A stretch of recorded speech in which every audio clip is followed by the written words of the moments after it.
Good evening. Thank you for having me today. I really appreciate the invitation, and it's really great to be back in Santa Cruz.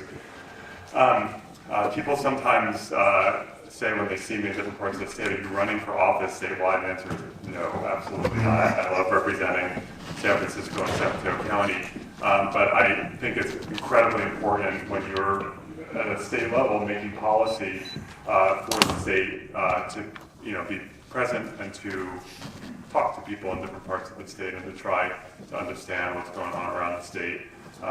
We have a lot of commonality in California, a lot of common problems, and but it's just good to really talk to different communities. So thank you for having me.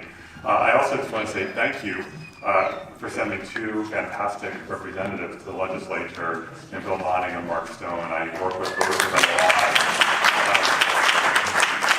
They're true, and I'm not just saying this because I'm in Santa Cruz. They are two of the most thoughtful legislators that I've worked with, and I really want to say thank you. And it's great to have my good friend John Laird here tonight to join us. So I think a lot of times when it comes to housing, we get caught up with a lot of lingo and technical terms, and we have our debates, and these terms, they're important. We talk about things like zoning and CEQA and streamlining, local control and state control, and housing elements and RENA, and all of these terms of art about housing, prevailing wage, project labor agreements, and these terms are of course important. But I always try to encourage people when we're talking about housing not to get too caught up in these terms and to take a step back and look at the human side of housing, because that's what it's about.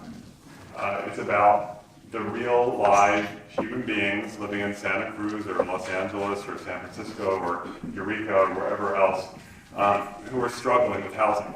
I'm one of the lucky ones. I was fortunate enough, I'm pushing 50, and I was fortunate enough back in my 30s to be able to purchase a small condo in the Castro, my neighborhood in San Francisco, and so I feel very lucky. But there are a lot of people who are not so lucky, and that's what this is about. When we look at the fact that 1 in 20 school children in the state of California is homeless, 1 out of 20. And that should be I think viewed by all of us as a moral outrage. In Santa Cruz County, it's over 8%. In Monterey County, it's 10%. 1 out of 10 or even more CSU students is homeless. I saw a recent study estimating that statewide, 19% of community college students are homeless. We have this huge and growing homeless population overall, including a rapidly growing, I believe the fastest growing demographic is seniors of homeless people, and by far the largest number of unsheltered homeless people in the country. We are half of all unsheltered homeless people in the country live in California. We have a situation where because of our approach to housing over the last 50 years, where we deprioritized it and not built nearly enough housing, we have young people who are simply unable to get a foothold. Young people who can't envision a future for themselves in their community because they can't envision a scenario where they will have stable long-term housing. We have young families who maybe they can make a go of it when they have the first kid who's 6 months or 1 year old, but once that kid is running around, and once they have a second kid, they're out, because there's nowhere for them in terms of having adequate housing for a growing family in their community that they can even hope to afford, and so they leave. We have people being evicted and displaced, having to leave their community because there is nowhere where they can possibly hope to afford. And so this is a real problem just for the basics of existing as a human being in a community, having actual housing, because we don't have enough of it. There are also the economic and environmental consequences of our approach to housing. When we look at the sprawl has been an instrumental part of California housing policy in the past 50 years. We've announced we're not going to let you build enough housing near jobs, near transit, in the urbanized areas, so you just build further and further out, cover up the farmland, cover up the open space, clog the freeways, increase carbon emissions, and we are undermining our own climate goals with the 40% carbon emissions and growing from transportation. And then, of course, the economic side of it. Sometimes people say, we want the tech companies to go away, or there's too many jobs. You hear that, too many jobs. Well, we are, I'll tell you, over time, we're going to see a natural pushing away of jobs, not because people are saying, please go away, but because employers increasingly are choosing not to expand in California, not because of the taxes, not because of the regulations, but because their workers can't find housing. In San Francisco, we are seeing, there was recently a very, very popular, excellent restaurant called Farmer Brown that closed down. Not for lack of business, not for poor quality food, not for taxes, but because they couldn't maintain a workforce. They could not hire enough servers and cooks and keep them because they couldn't afford housing. And we're starting to see that happen, and that's in San Francisco now, but trust me, San Francisco is the tip of the sword in a bad way when it comes to housing. And what we see in San Francisco starts to happen elsewhere, and we're seeing that already. And for these small businesses and other businesses, it's a problem. So how do we get here? How do we get to the point where in California we have a 3.5 million home deficit? We are short 3.5 million homes, which, to put that in context, if you take the other 49 states combined and add up their housing deficits, it's just about 3.5 million homes. Our housing deficit in California is approximately equal to the other 49 states combined. That is extraordinary. How did we get here? And we got here not because, sometimes people like to demonize local elected officials or demonize people who have opinions about what happens in their neighborhood. This is not about demonizing. We're all subject to criticism for anything we do, whether we're someone who's testifying at a planning commission meeting or we're a city council member, but it's not about that. It's about a system, frankly, that is designed to not produce enough housing. A system that is designed to fail, and that is failing, but we can fix it. So this system that we have of how we approach housing in California was mostly mostly created in the 60s, 70s, and 80s. Well, let's look. 1960, California had 15 million people. 1970, it had about 20 million people. 1980, it had about 24 million people.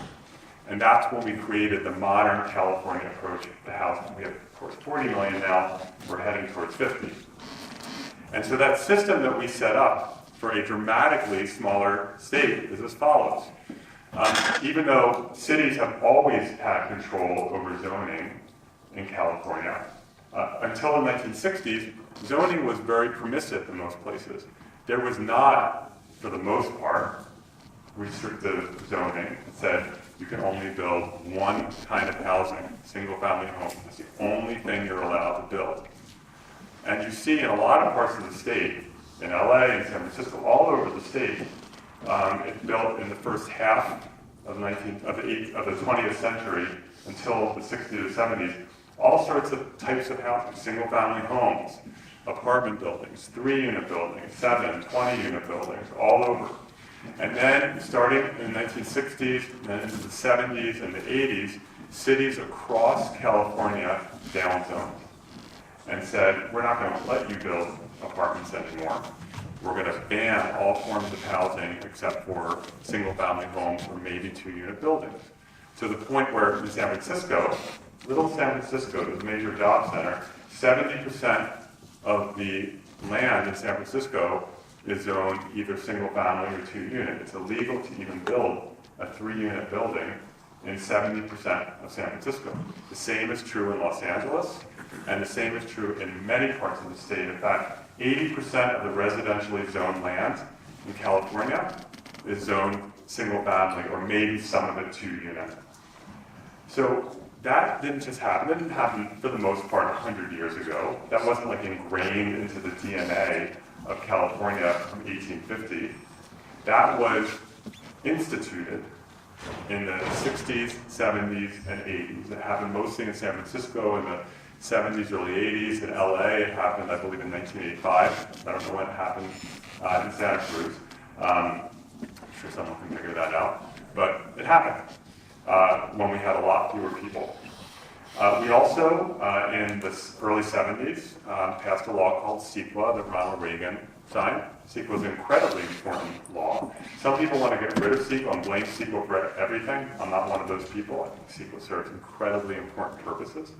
But over time, CEQA was deemed to apply to infill housing in urbanized areas, and there were court interpretations saying that if you're building some 4-unit apartment building next to a subway station, CEQA applies to that, and you can get sued under CEQA and so forth. And so on top of that, of course, the cities will sometimes say, well, you have to change CEQA because CEQA is hurting our ability to deliver housing. But of course, CEQA only applies if the city decides that its permits are discretionary. Cities have it within their power to have ministerial permits that don't trigger CEQA at all. But more and more cities decided to make their housing approval process subjective and discretionary with conditional use permits and discretionary appeals. And so that we would see even projects that are within zoning, within local zoning, take 2, 3, 4, 5, 10 years to get approved. That wasn't the case in the 1950s or in 1900 or in 1850. That happened starting really in the 70s. So that was a new thing when California had 15, 17 million people. So we took all these steps in California to create the modern approach to housing in California. Hyper low density zoning, usually banning every form of housing other than single family homes, banning apartment buildings, banning affordable housing, banning senior housing, banning student housing, banning it all, saying the only kind of home you're allowed to build in our city or in the bulk of our city is a single family home. We made that decision. You can imagine in LA, when they did that, when they downzoned, they eliminated 50%, 1/2 of their zone housing capacity in one fell swoop. And that's what happened across the state. And then on top of it, we're going to make it really hard and expensive and long for you to get any housing approved, even if it's within zoning. So we set up this system, and maybe that system worked well when we had 15 or 20 million people in California. It doesn't work with 40 million people. And the results are some of the results I described before. The cost of housing is driving people into poverty and into homelessness. It's driving young families out. It's pushing people into 2-hour commutes. The super commuters who are commuting from Manteca into San Francisco or San Bernardino into LA and spending 3.5, 4 hours or more on the road every day with the carbon emissions and messing up their back and getting home at 9 o'clock at night when their kid's already in bed. That's what we've created, and that's the impact. So how do we fix it? And that's what we're focused on now. And again, it's not just about, some people just like to berate local elected officials. Just do your job. Well, as a former local elected official who understands what it's like to get yelled at in the supermarket by someone who's upset about a development or a parking situation or whatever, and I had to have a recall petition taken out against you, although I had that taken out for a different reason, about public nudity in San Francisco. That was my attempted recall against me. It wasn't about housing. Local elected officials are overwhelmingly people who just want to serve their community, who overwhelmingly are not getting paid, maybe they're getting paid nothing, or they're getting paid a tiny amount of money to devote a huge part of their life to their community, and that's why they're in it, for the right reason. But we have set up local governments to fail. Because what we said is, okay, we want you to build housing, we're gonna set housing goals for you, we're gonna make you do planning, and guess what, city council members? Every Monday afternoon or Wednesday morning or every other week when you meet, you're gonna walk the plank and vote for these projects and have any of the blowback that happens as a result. And we've given our city council members really little or no cover, because we have a system of pure local control in California, where we basically say, it's all on you. We as a state are either going to pass no housing laws or housing laws that have no teeth, and you do it. Now, this form of pure local control for cities is fairly unique when it comes to housing. When you think of an issue as what are some of the issues of the magnitude of housing? Housing is a huge part of human existence. Let's talk about public education. If I came in and said, I have a great piece of legislation I want you to endorse, I love local control so much that I want our school districts to be able to decide how many days a year they educate kids. If they want to do it only 30 or 40 days a year, that's their choice. I want them to be able to decide what subjects they teach. If they don't want to teach math anymore, local control. I want them to decide whether they hire credentialed teachers, local control. Because they know best, they're in local government, they should make these choices. You would laugh me out of the room if I proposed that legislation to you. We can have a debate about what kind of education standards, but the state plays a role and sets standards. Same with healthcare. And that's what, in my view, we need to get to with housing. Not a state takeover of local land use. I don't advocate that. I don't think that that would work. But having standards in place and basic rules within which local control operates. To understand that housing is a statewide issue. That this 3.5 million home gap, this massive gap, it's a daunting one when you think about it. That this isn't going to get solved with the system that we've had for the last 50 years, and we will continue to set ourselves up for failure. And in the end, most people who understand, because we see it in the polls in California, that housing and homelessness are consistently the top issues in California when you ask it in a poll, which wasn't the case 10 years ago. It was in certain regions, but not statewide. Now it's consistently the top two issues statewide. So Californians want it to be addressed. They want their elected officials to do something about it and to fix it. And for most Californians, they don't really care if the person who's fixing it is the person where they check the box next to their name on the ballot under the line city council or mayor, or if it's the person they voted for under the line assembly member or senator. That's not relevant to most people. They know that they've elected people to fix problems, and they want the problems fixed. So for people who say the state should have no role on housing, and there are even some people who are talking about a constitutional amendment to kick the state out of housing. You look at fair housing laws and other kinds of laws that the state has been criticized by local governments for in the past. We can have that debate. But the reality is, in my point of view, the state has to have a role if we're going to fix this problem and not have all those kids homeless, living in cars or shelters, and allow young families to actually have a chance in the state. So we are, this year, in the last few years, we have been doing, I think, some strong legislation around housing. For example, for 35 years, it's been the law in California that cities are required to allow people to put ADUs or in-law units in their homes. That's been the law since the early 80s. And overwhelmingly, cities, including my own, San Francisco, have ignored that law. And in the last 3 or 4 years, the legislature has been putting teeth into that law. To say, when we say you have to allow people to put ADUs if they want to, we mean it. We have a law also passed in the early 1980s called the Housing Accountability Act, that prohibits cities from arbitrarily rejecting or chopping in half or otherwise watering down projects that are within zoning. And that's happened everywhere. The city does its general plan and says, this parcel is zoned for 100 units.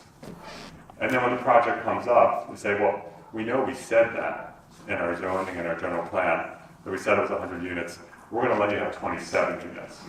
The Housing Accountability Act makes that illegal. There were no teeth in the law. We have put teeth in the law to make sure that it is enforced.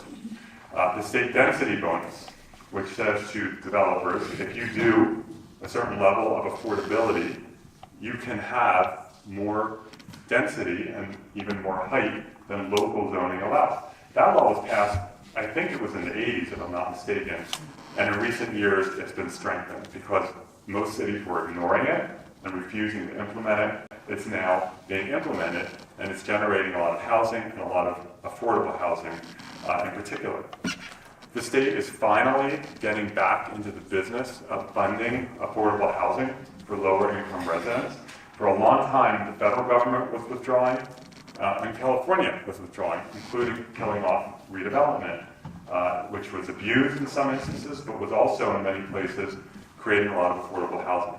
In the last few years, we've significantly increased the state investment in affordable housing because it's not enough to just tell cities, you shall build affordable housing. We need to partner with cities in providing that funding. We're also, I think we need to understand that while larger cities often have a big planning department and can do all of the work that needs to be done to update general plans, to update zoning, to have objective design standards and so forth, a lot of smaller cities in California don't have those resources. May only have a planning department of one person, may not have any capacity to do that work. The state is now providing significant funding to smaller cities to help them beef up their planning operations to be able to do good planning work. We're also, I think this year we may finally see some progress in increasing tenant protections in California. The legislature has not been a hospitable place to pro-renter pieces of legislation for a long time. I think there's finally momentum to do something and move the dial because so many renters in this state, up and down the state, are struggling and getting hit with massive rent increases. And it's not just in apartments. A significant percentage of the single-family homes in California are renter-occupied. And so these renters need more protections. We are doing more and more streamlining in California to say that projects, that housing should move faster, that approvals should not be taking years and years and years. A bill that I authored in 2017, Senate Bill 35, that provides that for communities that are not meeting their Wiener goals, their housing goals, they become streamlined, meaning they can do objective design review, but they have to approve the project. And we were able to get good environmental and labor support for that bill, and it is turning into a real engine for affordable housing approvals in particular.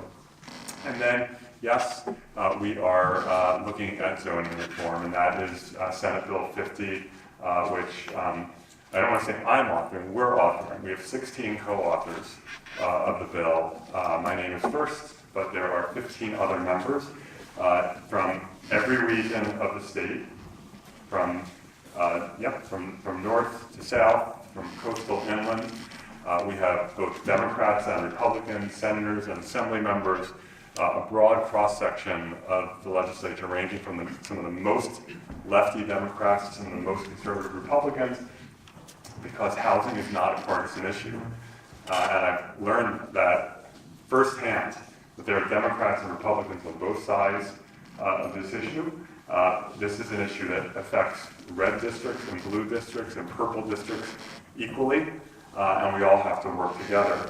And so Senate Bill 50 will set basic zoning standards in areas near public transportation and job centers to get at that issue that I mentioned before, where we have banned all housing other than single-family homes, even in our job and transit centers. And that is a way of ensuring that we're not going to fill that deficit, and that to the extent we do, we're going to do it by sprawl, building in wildfire zones, farmland, etc. Excuse me. And so the bill, there's been a lot of misunderstanding about some aspects of the bill. The bill largely preserves local control. Individual projects will continue to go through the same approval process they go through today, conditional use, CEQA, whatever the case may be. Cities will continue to be able to have their own design review standards. Cities can continue to restrict demolitions in whatever way they choose. Cities can continue to require whatever impact fees they have in place. Local height limits will mostly apply around bus stops and job centers. It defers to local height limits, and local setback rules will apply. But in one respect, this will change local practice, and that is if you're within a half a mile of a fixed rail or ferry stop, if you're within a quarter mile of a high-frequency bus stop, has to run frequently from 6 a.m. to 10 p.m. During the week, and on the weekends from, I believe it's 8 to 8. And in job centers, you can't limit density. You can't say, we're going to put a cap on the number of units. The cap will be dictated by the building code, which puts a natural limit on density. And then the bill also provides that within that half-mile radius around rail or ferry, the height limit can't be pushed below either 4 stories or 5 stories. And in a lot of communities, there's already a 40-foot or even a 50-foot height limit. And if it's a 30-foot height limit, then you're talking about a 1 or 2-story increase. We have taken a lot of input, constructive feedback over the past year, and made a lot of changes to the bill. There used to be an 8-story option, we took that out. We made bus stops subject to local height limits. That was a change as well in response to feedback about buses. We put much stronger tenant protections in the bill this year. So if there's been Ellis Act eviction on the property in the last 15 years, the bill doesn't apply to that property. If a tenant has resided on the property at any point in the last 7 years, you can't demolish it under this bill to build a new building. We don't want this to become a way of evicting tenants in order to build new housing. The bill also defers to local inclusionary, and in any city that has an inclusionary housing ordinance to require X percentage of units have to be affordable to low-income people. This will result in an increase in those below market rate affordable units. Because if you have low-density zoning on a parcel, you will have no affordable housing there because it won't trigger your inclusionary ordinance. There's no such thing as a below-market rate single-family home, or it's extremely rare if there is. But now you can build a small apartment building, it will trigger your inclusionary ordinance. It will allow 100% affordable projects to be built in more places because single-family zoning, you can't build affordable housing there. If it's multi-unit, you can. So the legislation will have a lot of benefits. I know there's a lot of conversation and controversy around it, and frankly, whatever side people fall on, I hope that everyone is on some level happy that we're finally having an intense conversation about it. And this is an intense and hard conversation, but it matters. It matters. And if people are now having those arguments are often a healthy thing when it comes to important issues. And I'm hopeful that we come out in a better place. We have a new governor who has made clear that housing is among his top priorities. And I think we're going to see some good things come out of the legislature this year. I look forward to working with folks in Santa Cruz and other parts of the state. We'll continue to have an open door to constructive feedback about this bill or anything else, because there are a lot of housing issues percolating in the legislature. And I want to end by thanking Santa Cruz YIMBY and the Santa Cruz County Business Council for hosting tonight. But I want to give a real shout out to the YIMBY movement. And it's an interesting thing because in recent years, some people have taken to trying to demonize the people who are YIMBYs and all sorts of aspersions and accusations. And if you're not being attacked and criticized, it means you're not doing anything. But the reality is that I took office in local government in 2011. And in my first few years in the Board of Supervisors in San Francisco, where trust me, we have some really intense debates about development issues. We would have hearings on significant projects, and the only people who would really show up in favor of the projects were mostly people who were related to the project in some way, and maybe a couple of neighbors who thought it was a good idea. And then you would have a lot of opponents there.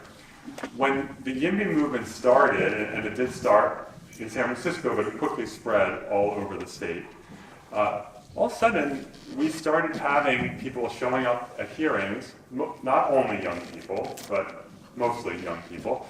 I know YIMBYs who are in their 70s and 80s and who are extremely passionate about the cause, but particularly young people who would show up and say, what is my future? And what are we doing to make sure that I have a housing future here? And that was a voice that had been missing in our housing debates for so long. And it's such a welcome addition, whatever people think about any given issue, so that we can have a debate that truly reflects the broad perspectives and needs of our community. And I do believe that the YIMBY movement has fundamentally changed the housing debate in California, both at a local level, but also at a statewide level. And I want to say thank you to everyone who is part of that movement, and everyone who is an ally to that movement. And also thank you to everyone who might disagree with me on this, that, or the other issue, for being involved and for engaging in the process. So thank you for tonight, and I appreciate it. Thank you.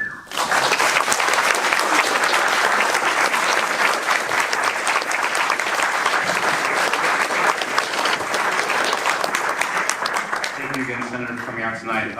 We've collected some questions from the audience on these cue cards here. We still have some. If you bring them up, if someone gets some of those cards. Probably have time for about 3 questions. I've done my best to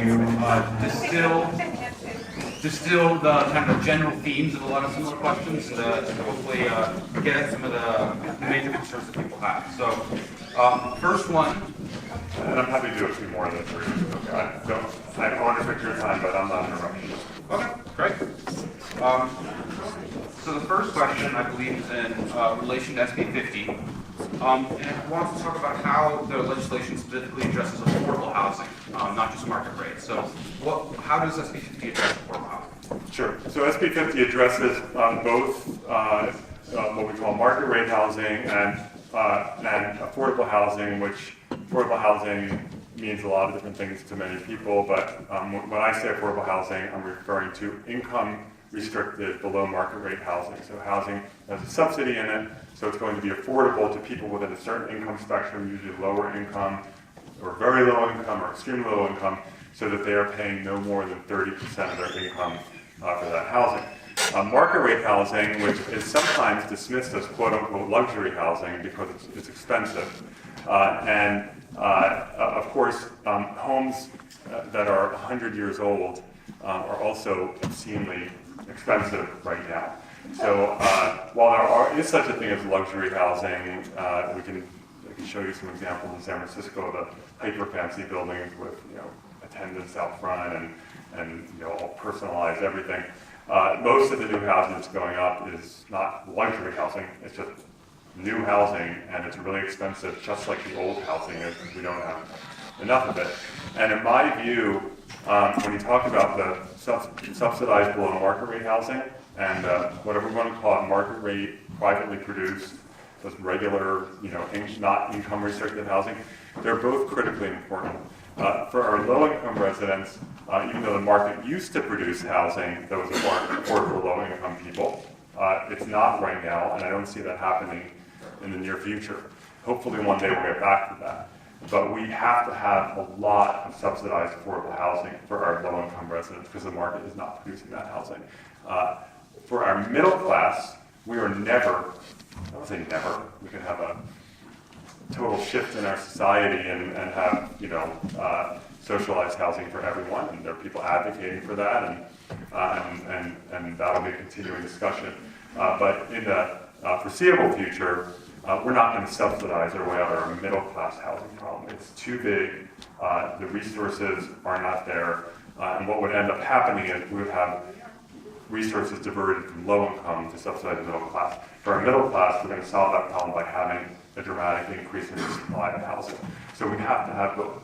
And SB50 does both. It will legalize significantly more housing overall by allowing more multi-unit housing near transit and jobs. And it will increase affordable housing in two ways. First, as I mentioned before, let's say you are a city where your inclusionary housing ordinance is triggered by 10 units. That's how we do it in San Francisco. Some cities it's triggered at 5, some it might be 15 or 20, but whatever that threshold is, if you have parcels that are zoned only for single family, that will never produce an affordable unit under an inclusionary ordinance.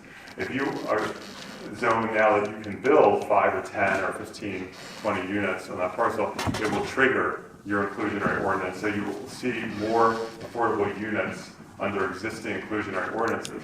In addition, as I mentioned before, for nonprofits that are building 100% affordable housing, they can only do that if the property is zoned multi-unit. They're not going to build affordable single-family homes. And so when you take parcels where affordable housing is now essentially illegal because it's zoned single-family, and say you can build a small to mid-sized multi-unit building, that will become a candidate for affordable housing for 100%. And that is why one of the sponsors of our bill is the Nonprofit Housing Association of Northern California, NPH. NPH is the umbrella organization for affordable housing organizations in Northern California, including all or almost all of the nonprofit affordable housing builders, the Mercy Housing, Bridge Housing, all the nonprofits that build affordable housing. They're part of this umbrella group called Nonprofit Housing Association of Northern California. They are one of the, not just supporter of SB50, they're one of our sponsors. And they're doing it because they know that SB50 will result in a dramatic increase in affordable housing. I want to just end by mentioning, I mentioned SB35, the housing streamlining bill that I offered 2 years ago. The critiques that are being leveled now against SB50, quite a few of them, are identical to the critique that we heard about SB35. It's going to be terrible for affordable housing. It's going to be terrible for tenants. Mass evictions everywhere. Mass demolitions everywhere. It was never true. And in the several years that SB35 has been in effect, it's resulted overwhelmingly in more affordable housing than market rate housing. And so I think that we're going to see people who are skeptical of SB50 if it passes, and it's always a hard road, I think are going to be pleasantly surprised with the type of housing that it leads to. Okay, thank you so much, Senator Wiener. So there's been a lot of questions submitted that are related to traffic and water, as you can imagine. In particular, people who are referring that local jurisdictions know best about their limited resources. How would you respond to that when we talk about the shift from local to state control? Yeah, so let's look at, I do not agree with the notion that building housing is what increases population. And the proof is in the pudding. I mentioned to you before, so California, if you look at housing production in California, it basically tailed off in the 1960s. Back in up until the 50s into the 60s, we were building an enormous amount of housing. In the early 60s, California built 300,000 units of housing a year. Now we build about 80,000, even though we're a much bigger state. 300,000 units a year in the early 1960s. So we were building a ton of housing, and then we stopped. So between, say, at some point in the 60s until pretty recently, I'm not saying we weren't, of course we were building housing in California, but it really dropped dramatically. And what happened to our population as our housing production spiraled downwards? It went from 15 million to 20 million to 23 million to 30 million to 40 million today. So we reduced the amount of housing that we're building per year by 75%. By 75%. And our population is now almost 3 times bigger than it was in 1960. So people moved to California because this is by far not just the best of the 50 states, but it's the best place on earth. And it's true in so many respects. And people have been coming here for 170 years because of what California stands for, because this has been a place of innovation and creativity and risk-taking and art. And you look at who's been coming here, you know, the LGBT. Why did I move to San Francisco in 1997 from New Jersey? And there are people who love telling me, go back to New Jersey. I moved here in 1997 to San Francisco because I was a young gay man trying to find my community. The same reason that the hippies moved here, the same reason that artists have moved here, that actors have moved here, that farmers moved here. People have moved here forever because of what California is. And I'm actually inspired that when I do a local art show in my office every few months where we do a theme and we have local artists show, usually 15 or 20 local artists because we have a large space so we can do that with. And it is inspiring to me that even though the average rent now in San Francisco is $3,600 a month, it's horrible, it's a nightmare, that the artists find a way to be there. And I'm not just talking about older artists who have owned a home for 50 years. I'm talking about young people who find a way to be here. Young people and people who are struggling, seniors who are struggling, will find a way to be in California. And so our choice is, do we build enough housing for them or not? So in terms of our infrastructure, traffic, water, everything else, the people are already here. They've been moving here for a long time despite not building enough housing. And so whatever strain is being put on our infrastructure, and we're making that strain worse, by the way, by causing sprawl, because it's much more inefficient to deliver water to unending sprawl than it is to do it in a concentrated area. San Francisco has the lowest per capita water use in the state. It's half the statewide average. That's not just a coincidence. It's partly because when you have that level of density, delivering power to sprawl is more expensive. Building more and more roads for sprawl is more expensive. So it's more efficient when we have infill density. And so our choice is not whether to have more housing, more population growth. People do what they're going to do. It's about, are we going to have enough housing for the people, frankly, who are already here and who are already coming here. We have to do more for infrastructure. We've been doing more. We as a state, the legislature passed the largest transportation funding measure in California history, SB1. One of my colleagues got recalled over that vote. And that is $5.2 billion a year in new funding for transportation. There's more and more local and regional measures. We have put a lot more money into our water infrastructure, as Secretary Laird knows. We are making investments. The voters have been unbelievably generous in voting for bonds, and we have to keep doing that. But we also have to house people so that they're not being pushed into homelessness and into other bad situations. Great, thank you for that answer. So another common theme we've heard, and you mentioned it a little bit in your talk earlier, are tenant protections. Now, I imagine just like SB35 is rolled into a larger legislative package, that something similar might happen with SB50. Do you anticipate there being some kind of tenant protections passed in this year's legislative cycle? I will cautiously say yes.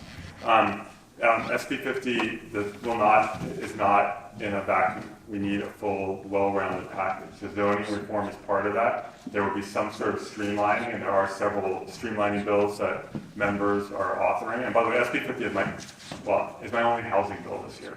I'm focusing on. I have a shelter bill too, to try to make sure we have more shelter beds for homeless people, but SB50 is my housing bill.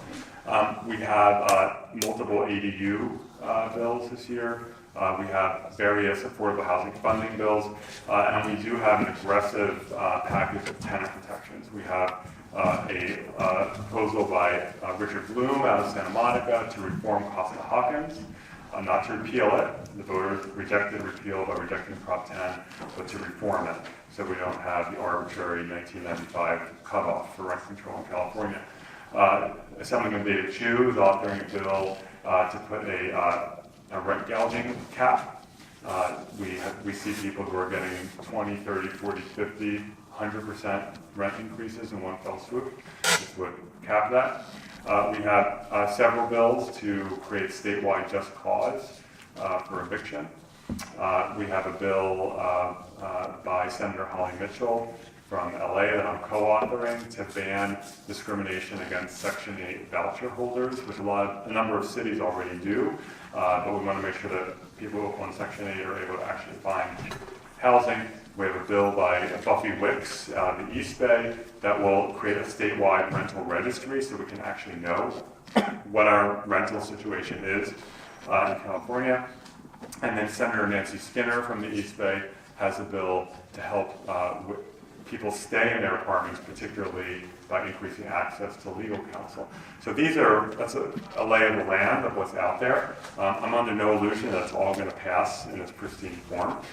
These bills are all really, really, really hard, but I am cautiously optimistic that at least some of them will pass in some negotiated form. Governor Newsom, both during the campaign and in his State of the State, he said, send me tenant legislation. And I think he will help broker some sort of negotiation. And so I'm cautiously optimistic that we'll get something good done for tenants this year. Great, and we'll finish on this last question on an optimistic note. So what can we do, both as community members and as local elected leaders, to create a willingness to support more affordable housing and more housing generally? I think it's really important just for people to be involved, people of all political views to be involved. And I think it's really hard. It's going to your local planning commission or city council, engaging with your elected officials. It takes a lot of time and energy, and we're all short on time. We're working and raising kids, and so it's challenging. But it's so important for us to hear from people. I tend to hear from a lot of people in housing just because I do a lot of this work, and people love me or hate me or somewhere in between. But for a lot of members who aren't necessarily right at the center of the housing debate, they're not always hearing from their constituents. They're only hearing from one side, because opposition and anger is a much more powerful motivation to engage, unfortunately, than, okay, I'm happy with what's happening. Happiness, unfortunately, it's nice to be happy, but happiness is less of a motivator to dive in and get involved and spend 5 hours at a planning commission hearing, or go and see your senator or assembly member and say, this is what I think. So I just think I'm being organized, and we have a lot of more organization. We have neighborhood associations and groups that take a certain perspective on development or other issues. We have the YIMBYs, and it's great for me, when people say, how can I want more housing, how can I get involved? You say, just go join your local YIMBY chapter. I didn't know what to tell them. You have more and more people who are involved in affordable housing organizations, whether it's nonprofits that build affordable housing or organizations that help people keep their housing. And just being involved and making your voice heard, as cliche as that sounds, it's incredibly important. Members of the legislature, in addition to city council members and mayors, believe me, we hear when people are rising up and saying, this is what I think. We hear it. Great. Can everyone give a round of applause for Senator Wiener?